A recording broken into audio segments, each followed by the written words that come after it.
గబ్బా వేదికగా భారత్తో జరుగుతున్న మూడో టెస్టులో రెండో రోజు ఆట ముగిసే సమయానికి ఆస్ట్రేలియా 101 ఓవర్లకు 7 వికెట్లు కోల్పోయి 405 పరుగులైతే చేసింది. ఇవాళ ఆటలో ఆసీస్ సంపూర్ణ ఆధిక్యం అయితే చెలాయించింది.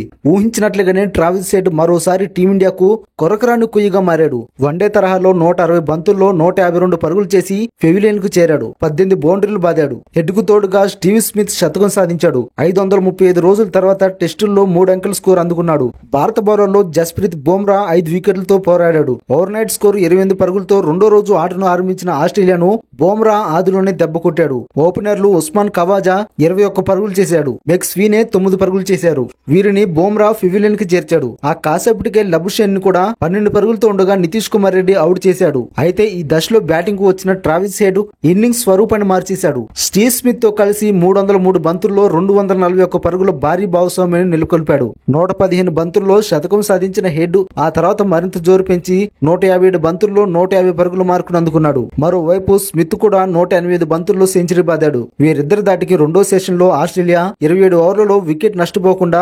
4.81 రన్ రేట్ తో 130 పరుగులు చేసింది. ఆఖరి సెషన్ లో బుమ్రా పోరాట పటిమతో భారత్ తో కాస్త ప్రతిఘటించింది. స్మిత్ హెడ్లతో పాటు ప్రమాదకర బ్యాటర్ మిచెల్ మార్ష్ 5 పరుగులతో ఉండగా అవుట్ చేశాడు. అయితే ప్యాట్ కమిన్స్ తో కలిసి అలెక్స్ కేరీ అర్ధశతక భాగస్వామిని నెలకొల్పి ఆస్ట్రేలియాను మరింత పటిష్ట స్థితిలో నిలిచారు. కేరీతో పాటు మిచెల్ స్టార్ క్రీజ్ లో ఉన్నాడు. భారత బౌలర్లో బుమ్రా 5 వికెట్లు తీగా సిరాజ్, నితీష్ రెడ్డి చెరో 1 వికెట్ తీశారు. ఆకాష్ దీప్ ఆకట్టుకున్నప్పటికీ వికెట్ సాధించలేకపోయాడు.